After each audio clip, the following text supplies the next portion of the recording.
Hello and welcome to my channel the travel man. My dear friends, स्वागत है आप लोगों का एक और मलेशिया वीडियो में। तो कुछ और अपडेट्स हैं आप लोगों के लिए जो मैं शेयर करना चाहता हूँ। पहली चीज़ तो ये है कि हमारे एक व्यूवर हैं, रिसेंटली उन्होंने हमारी वीडियो ही देख के अभी ट्रैवल किया था मलेशिया, और उन्होंने वहाँ से जाके हमें फीडबैक दिया कि एग्जैक्टली वहाँ एयरपोर्ट पे क्या हो रहा है, उनसे क्या पूछा गया, इमिग्रेशन कैसा था उनका। तो उसका जो अपडेट है वो मैं आपके साथ आपको स्क्रीन पे दिखाने लगा हूँ, लेकिन उसके साथ ही साथ मैं कुछ इंपॉर्टेंट चीज़ें इस वीडियो में रखना चाहता हूँ, क्योंकि मेरे भी एक जानकार हैं and very close to me, कि उन्होंने अभी मतलब मेरे को एक मैसेज किया regarding the NTL, not to land का जो पॉलिसी है मलेशिया का, उसके बारे में। तो इस वीडियो में हम और भी चीज़ें कवर करने जा रहे हैं आज बेस्ड ऑन योर कमेंट्स। ज़्यादा मेरे पास कमेंट्स उन लोगों के नहीं आए हैं जिन लोगों ने अभी हाल ही में ट्रैवल किया है या उनका एक्सपीरियंस कैसा रहा है। तो मैं वेट कर रहा था असल में 1-2 दिन के लिए कि मैं सबके कमेंट्स आ जाएंगे तो इकट्ठी एक कंसोलिडेटेड वीडियो बनाऊंगा। तो अभी मेरे पास जो 1-2 कमेंट्स आए हैं वो मैं आपको बता देता हूँ, प्लस जो मुझे अपने सोर्सेज से पता लग रही हैं चीज़ें वो मैं आपको इस वीडियो में क्लियर करने जा रहा हूँ। ठीक है, अब आपके सवाल कैसे आ रहे हैं कि जो MDAC फॉर्म भरना है विदिन 3 डेज़, जो भरना है आपको चलने से पहले, उसके लिए एक्सेप्शंस क्या हैं, किन लोगों के लिए एक्सेप्शन है, किन्हें भरना है किन्हें नहीं भरना है। फिर इसके अलावा कुछ लोगों के सवाल आए कि MDAC फॉर्म जो होता है क्या ये वीज़ा एप्लीकेशन फॉर्म है। बाय द वे नहीं है, इसके बारे में बात कर लेते हैं।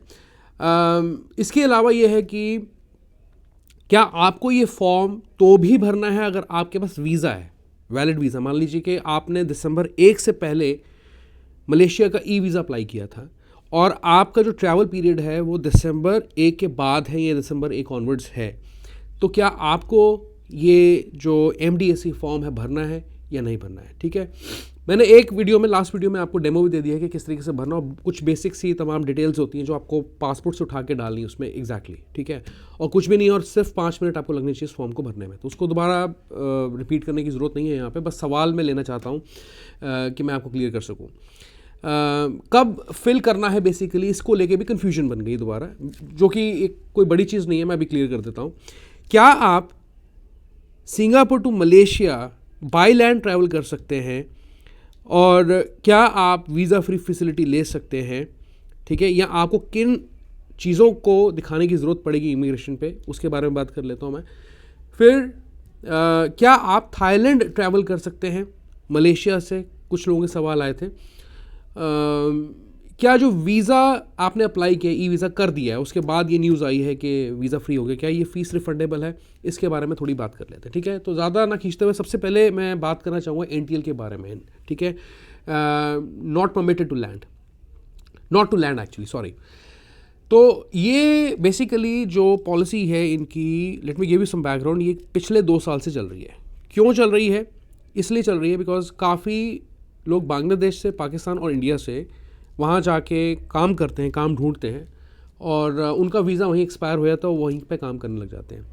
तो ऐसे बहुत सारे केसेस आए थे जहाँ पे 200 इंडियंस को डिपोर्ट किया गया था पीछे, और भी बड़े सारे केसेस आ रहे थे, 1, 2, 4, 10 करके ऐसे केसेस आ रहे थे। 35 थे पहले एक न्यूज़ के अंदर, फिर उसके बाद 200 आए केसेस। तो इन्होंने क्या किया है, गवर्नमेंट ने कंपलसरी कर दी एक चीज़ यहाँ पे कि आपके पास रिटर्न फ्लाइट की टिकट या ऑनवर्ड जर्नी की टिकट होनी ज़रूरी है, एंड प्लस आपके पास जो प्रूफ ऑफ एकोमोडेशन है in the case of Malaysia is vital, is important और मैंडेटरी है। ठीक है, तो ये दोनों चीज़ों का आपने ध्यान रखना है। सिर्फ आप मलेशिया इमिग्रेशन आज की डेट में अगर क्लियर करते हैं तो इसमें आपसे 2 सवाल ज़रूर किए जा सकते हैं। पहला ये कि आपके पास होटल कंफर्म्ड है या नहीं है, और दूसरा आपका ये कि आपके पास रिटर्न या ऑनवर्ड जर्नी की टिकट है या नहीं है। ठीक है, तो ये एक मैसेज है। अभी भी इस पॉलिसी को गवर्नमेंट ने रिटेन करके रखा, और ये इन्होंने अभी जो भी असेंबली की मीटिंग हुई थी और जब इन्होंने अनाउंसमेंट की थी वीज़ा फ्री की, उसमें इस चीज़ को अहमियत दी थी। ठीक है, इसको इंपॉर्टेंस दी थी इस चीज़ को, इस चीज़ का आपने ध्यान रखना है अगर आप मलेशिया ट्रैवल करने लगे हैं। ठीक है, बस इतना सही था इसके रिगार्डिंग। अब बात ये आती है, मैंने कुछ अपने पॉइंट्स बना के रखे हैं ताकि मैं आप लोगों के बेस्ड ऑन ये क्वेश्चंस आप लोगों के जवाब दे सकूँ। फिर इसके अलावा इस केस के अंदर क्या है कि एयरलाइंस को स्ट्रिक्ट इंस्ट्रक्शंस दी गई हैं कि जो भी पैसेंजर बोर्ड करता है फ़्लाइट मलेशिया के लिए, उनके ये सारे कागज़ चेक हों, खासकर रिटर्न फ़्लाइट फेयर्स और कंफर्म होटल बुकिंग्स। तो जो आप एयरलाइन जिससे भी ट्रैवल करेंगे वो आपके डॉक्यूमेंट्स वेरीफाई करेंगे मलेशिया के केस के अंदर, नहीं तो आपको बोर्डिंग डिनाई भी की जा सकती है। अभी एक छोटा सा एग्जांपल लेता हूँ, डोंट गेट कंफ्यूज्ड। अभी कोलकाता एयरपोर्ट पे मलेशिया का एक कैरियर है, नॉट मलेशियन एयरलाइंस, बस हिंट देता हूँ आपको, बहुत पॉपुलर कैरियर है मलेशिया का। तो उन्होंने अभी कैलकाटा एयरपोर्ट की बात है कि किसी से जब वो बोर्ड करने लगे फ़्लाइट मलेशिया की तो ई वीज़ा मांग लिया।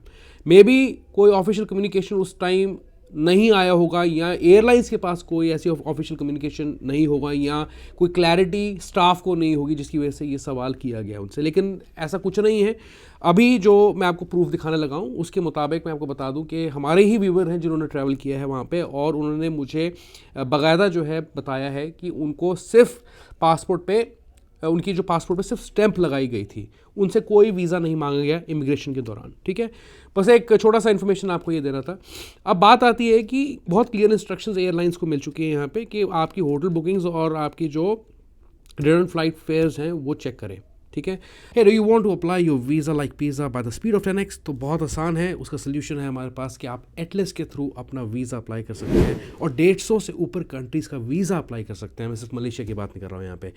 कम से कम डॉक्यूमेंट्स में और कम से कम टाइम में, मतलब कि 4 या 5 या 10 मिनट के अंदर मैक्सिमम अपनी एप्लीकेशन भर सकते हैं और सक्सेस रेट भी काफ़ी अच्छा है। Link in the description, comment section में भी देने जा रहा हूँ। तो फटाफट से कहीं पे भी आप ट्रैवल करना चाहते हैं, anywhere in the world, use Atlas for that. आगे अब मैं बात करता हूँ MDAC की, सीधा उसी पे आते हैं।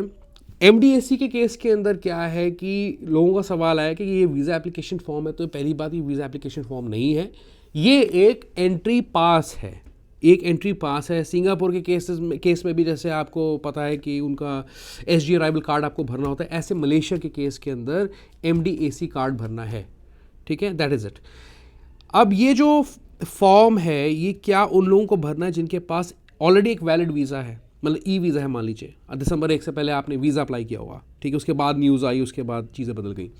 तो ये जो MDAC कार्ड है जो इन्होंने सर्कुलर निकाला, उसमें बहुत क्लियरली दिया है कि बेसिकली कि जो भी पैसेंजर्स मलेशिया एंटर करते हैं अंडर वीज़ा एग्जेम्पशन रजीम, तो उनको MDAC फॉर्म भरना है। इसके बारे में कहीं कोई और अलग से क्लैरिटी नहीं है कि जिन लोगों के पास वैलिड वीज़ाज़ हैं उन्हें भी MDAC भरना है। लेकिन एक न्यूज़ सोर्स के थ्रू मैं आपको कंफर्म कर सकता हूँ कि आपको MDAC फॉर्म तो भी भरना है अगर आपके पास वीज़ा है। ठीक है, तो आप इसे भर लें, 5 मिनट लगते हैं इसको भरने में, और वही डिटेल्स आपने जो कोई ई वीज़ा में डाली होंगी, बस वही बेसिक सी पासपोर्ट की डिटेल्स है, छोटा सा फॉर्म है। ठीक है, वो आपने भरना है, इसमें आप इसको भर के चलें। बिकॉज उस न्यूज़ के मुताबिक हमें ये पता लगता है कि जितने भी foreigners with effect from December 1 enter करेंगे मलेशिया, उन्हें MDAC रजिस्ट्रेशन करना पड़ेगा, जो कि पहले नहीं था। पहले इन्होंने सिर्फ सिंगापुरियंस के लिए वो चीज़ रखी हुई थी, फरवरी 2023 से इन्होंने लागू किया था MDAC। ठीक है, तो जो लोग सिंगापुर से मलेशिया बाय लैंड ट्रैवल करते हैं उनके लिए प्रोसीजर बहुत सिंपल है। मतलब कि वो भी यही फॉर्म पहले भर रहे थे, उसके बाद इनके लिए सेपरेट क्यूज़ एयरपोर्ट पे लगी हुई हैं, वहाँ जाके वो पेपर पे, मतलब जो होता है स्कैन कॉपी जो होती है उसकी, सॉरी जो प्रिंट आउट होता है उसका, sorry not scan, print out, उसको स्कैन करेंगे और इलेक्ट्रॉनिक गेट्स उनके खुल जाएंगे और वो चले जाएंगे मलेशिया एंटर कर जाएंगे। तो वही प्रोसीजर उनके लिए है। लेकिन यहाँ फॉरेन नेशनल्स के लिए, अगर आप एक इंडियन पासपोर्ट होल्डर हैं और सिर्फ टूरिज्म के पर्पज़ के लिए वहाँ पे जा रहे हैं, तो आपको MDAC का प्रिंट आउट लेके चलना है और वो वहाँ पे आपको इमिग्रेशन ऑफिसर को दिखाना है। ठीक है, तो वही चीज़ जो सिंगापुरियंस के लिए थी उन्होंने अब इम्प्लीमेंट कर दी है सारे फॉरेन नेशनल्स के लिए। ठीक है, कोई इनका एक फेसबुक आप आर्टिकल जो है पेज पोस्ट देख लीजिए, उसमें ये क्लियरली लिखा है कि जो भी फॉरेन नेशनल्स अब मलेशिया एंटर करेंगे उन्हें MDAC भरना पड़ेगा। This is confirmed. मैं भी इसको एक्चुअली मेरे को एक सवाल आया था, उसके बेसिस पे मैं इस पर थोड़ी और रिसर्च कर रहा था, तो मुझे जब ज़्यादा पता लगा तो मैंने आपको बता दिया इस वीडियो के अंदर। ठीक है, अब इसके अलावा जो है इसे भरना कब है, अब ये कन्फ्यूजन आई डोंट नो क्यों क्रिएट कर रहा है, लेकिन with in 3 days before your schedule departure आपको भरना है। तो मान लीजिए कि अगर आज December 5 है तो मैं December 4 को भर सकता हूँ, मैं December 3 को भर सकता हूँ, बैक डेट में अगर चले जाएँ, और मैं December 2 को भर सकता हूँ, लेकिन December 1 को नहीं भरना है। December 1 को नहीं भरना, 2, 3, 4 को भर सकता हूँ, और December 5 को मत भरना, चलने से पहले मत भरना। ठीक है, अगर नहीं भरा है फॉर एनी एक्सीजेंसी, कुछ एमरजेंसी रीज़न की वजह से आप नहीं भर पाए, तो आप एयरपोर्ट पर जाके, आई एम श्योर कि उनके पास उनका कस्टमर सर्विस होगा या उनके एक डेडिकेटेड काउंटर्स होंगे MDAC के लिए, आप उनसे बात कर सकते हैं। लेकिन ऐसा रिस्क मत लेना। ठीक है, तो 4, 3, 2 को आप भर सकते हैं फॉर एन एग्जाम्पल। ठीक है, मैं आपको ये चीज़ बता रहा हूँ। तो MDAC का आपको क्लियर हो गया। अब इसके अलावा जो है ये किसको नहीं भरना, ठीक है, तो जो मलेशियन परमानेंट रेजिडेंट्स हैं उनको एक्सेप्शन दी गई है, मतलब उनको MDAC कार्ड नहीं भरना, भाई वो अपनी कंट्री के लिए क्यों भरेंगे। फिर जो कि मलेशियन ऑटोमेटेड क्लियरेंस सिस्टम पास होल्डर्स हैं, ठीक है, ये एक और कैटेगरी है, उनको नहीं भरना। जो पैसेंजर्स ट्रांजिट कर रहे हैं वाया मलेशिया या ट्रांसफ़र कर रहे हैं विदाउट सीकिंग इमिग्रेशन क्लियरेंस, बिना इमिग्रेशन क्लियर किए बगैर अगर आप ट्रांसफ़र कर रहे हैं, मान लीजिए आपकी सिंगल PNR की फ़्लाइट है, आप ट्रांसफ़र करते हैं, ठीक है, उस केस में आपको MDAC नहीं भरना, ठीक है। अगर आपकी डिफरेंट PNR की फ़्लाइट और कहीं बाई चांस आपका एयरलाइन कहता है कि नहीं आपको तो इमिग्रेशन क्लियर करना पड़ेगा, उस केस के अंदर आपको MDAC फॉर्म भरना है। कुछ लोगों के सवाल ये आ रहे हैं कि मेरा जो लेओवर है मलेशिया में, मैं सिंगापुर से आ रहा हूँ या मैं थाईलैंड से आ रहा हूँ, मैं इंडोनेशिया से आ रहा हूँ, मेरा सिंगापुर में लेओवर है 9 घंटे का, 12 घंटे का, किसी का 15 घंटे का, किसी का 22 घंटे का, किसी का 5-4 का भी होता है। 4-5 वाले तो क्या ही जाएंगे वो इमिग्रेशन क्लियर करके कहीं घूमने, बट जिनके पास 9 घंटे हैं, 12, 15, 20, 22 घंटे हैं, उनके केस के अंदर क्या है, उनका सवाल ये है कि क्या हमें MDAC फॉर्म भरना है। तो अगर आप एक इंडियन पासपोर्ट होल्डर हैं और वीज़ा एग्जेम्पशन पॉलिसी की फैसिलिटी आप ले सकते हैं और आप लेओवर के दौरान मलेशिया घूमना चाहते हैं, तो आपको भी MDAC फॉर्म भरना पड़ेगा, ठीक है। तो आप मान लीजिए इंडोनेशिया में हैं, तो एक दिन पहले, आप डिपार्ट करने से पहले 1 दिन या 2 दिन पहले, जैसे विदिन 3 डेज़ भरना है, MDAC फॉर्म को भर लें। छोटा सा फॉर्म है, ठीक है, हो सके उसका प्रिंट आउट आप प्लीज़ ले लें, ठीक है। वो लेके आप जो है अपना ट्रैवल करें और मलेशिया में इमिग्रेशन पे दिखा दें। तो कहने का मतलब ये कि MDAC इन सब लोगों पे एप्लीकेबल और कुछ लोगों पे नहीं है, उसके एक्सेप्शंस भी मैंने आपको इस वीडियो में दे दिया। I hope this is clear now. फिर इसके अलावा अगर आप सिंगापुर टू मलेशिया या मलेशिया टू सिंगापुर ट्रैवल करते हैं, उसके ऊपर एक डेडिकेटेड वीडियो है, अनसंग वीडियो, मतलब कि कुछ वीडियोस बहुत चल जाती हैं और कुछ जो होती हैं थोड़ी पीछे रह जाती हैं, तो आप उस वीडियो को ज़रूर देखें। उस पर सारे रिसोर्सेज लिंक्स मैंने आपके साथ शेयर किए हैं कि कौन से इमिग्रेशन चेक पॉइंट्स है, कहाँ से क्या जाना है, क्या करना है, उस वीडियो के अंदर मैंने सब कुछ डाला हुआ है, ठीक है। एक तो आप वो यूज़ कर सकते हैं। दूसरी चीज़ ये है कि अब कुछ लोगों के सवाल आगे ये भी आते हैं कि मैं सिंगापुर से मलेशिया जाऊँगा बाय लैंड और उसके बाद मैं वापस सिंगापुर जाऊंगा और सिंगापुर से जहाँ जाना होगा, तो इस केस में मलेशियन इमिग्रेशन में क्या पूछा जाएगा, ठीक है। तो इसका जवाब ये है कि अगर आप बाई लैंड जाते हैं सिंगापुर टू मलेशिया तो आप ट्रैवल कर सकते हैं, आपको वीज़ा एग्जेम्पशन के तहत जो है रिलीफ मिल सकता है, मतलब कि आपको उसकी एडवांटेज मिल सकती है। हाउएवर इमिग्रेशन ऑफिसर आपसे आपकी रिटर्न फ्लाइट फेयर, ठीक है, 2 चीज़ें आपसे पूछेगा। पहली चीज़ ये आपसे पूछ सकता है कि आपके पास रिटर्न बस टिकट है सिंगापुर की वापस, तो वो आपको बुक करनी है एडवांस में, ठीक है। एक तो वो आपको रखनी है, प्लस जब आप सिंगापुर जाएंगे, सिंगापुर से आपकी फ़्लाइट मान लीजिए इंडिया की है, तो वो ये भी आपसे मांग सकता है कि आपकी जो रिटर्न है सिंगापुर से वो फ़्लाइट PNR हमें दिखाएं, वो बुकिंग दिखाएं आप हमें, ठीक है। तो 2 चीज़ें मांग सकता है।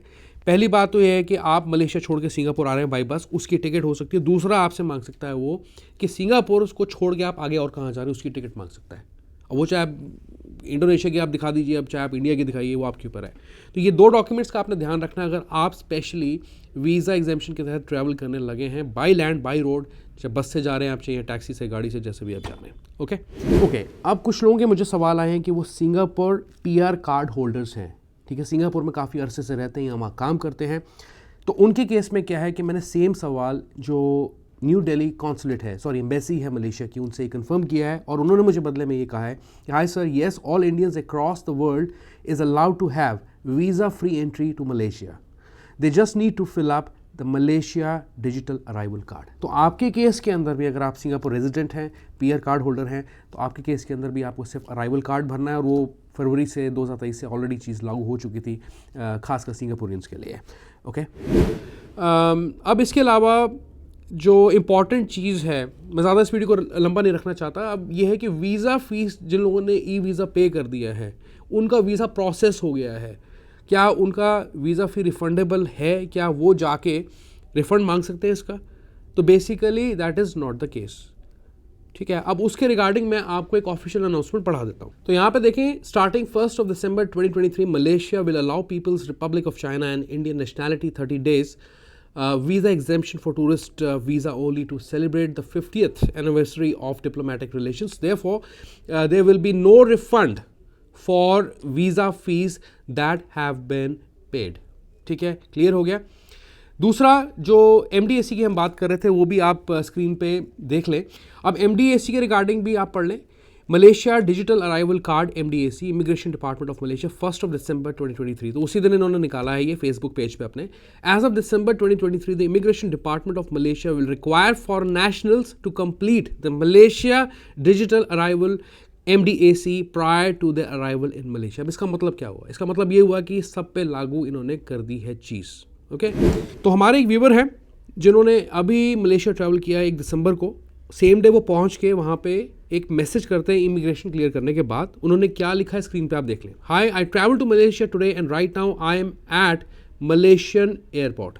Immigration was very easy with minimum question asked. I want to share some info with you if you want which you can use with your viewers. इन्होंने लिखा है कि thank you, I saw your videos and then only came here. The only questions asked was how many days you are going to stay in Malaysia. कितने दिनों के लिए आप Malaysia आए हैं या वहाँ रुकेंगे। रिटर्न फ्लाइट फेज मांगी इनसे और होटल बुकिंग्स इनकी मांगी। That's it. No extra questions about arrival form और करेंसी asked. तो कोई फॉर्म के बारे में वैसे उनसे नहीं पूछा गया, अराइवल फॉर्म के बारे में नहीं पूछा, करेंसी के बारे में नहीं पूछा। इसके अलावा it was as smooth as travelling to Thailand. तो आप ये पढ़ सकते हैं, अभी इन्होंने थाईलैंड भी विजिट किया था तो उनको कोई ज़्यादा खास डिफरेंस या फ़र्क यहाँ पे नहीं लगा, लेकिन ये ज़रूर है कि रिटर्न फ्लाइट फेयर्स और जो होटल की बुकिंग्स हैं वो इनसे मांगी गई।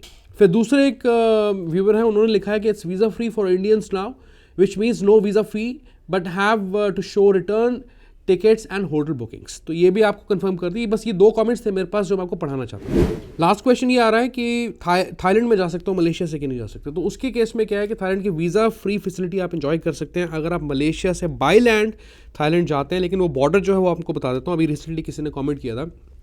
तो सदाओ बॉर्डर चेक पॉइंट है, ठीक है, जो कि मलेशिया और थाईलैंड को जुड़ता है। सदाओ बॉर्डर से उन्होंने ट्रैवल किया था और थाईलैंड में वो एंटर किया था उन्होंने, और उनको थाईलैंड वीज़ा फ्री मिला था। ठीक है, तो गाइज़ ये थे कुछ सवालों के जवाब जो बेस्ट ऑफ माई नॉलेज में आपको इस वीडियो के अंदर दे सकता था, तो मैंने आपको दे दिए हैं। इस वीडियो को ज़रूर शेयर करें सबके साथ। कोई और अपडेट पता लगते हैं, अभी मुझे 1-2 सवाल और आ रहे हैं कि अगर हम सिंगापुर PR होल्डर्स हैं तो क्या हम जो वीज़ा फ्री फैसिलिटी मलेशिया की एंजॉय कर सकते हैं। तो उसके बारे में मैं और क्लैरिटी लेने की कोशिश कर रहा हूँ before I comment anything here in this video. तो प्लीज़ इस वीडियो को शेयर करें, सबके साथ शेयर करें, सबको पता लगना चाहिए इसके बारे में। चैनल को सब्सक्राइब करें, इस वीडियो को लाइक करते हुए जरूर जाएं। And I see you once again. Good bye and take very very good care of yourself. Good bye and take care.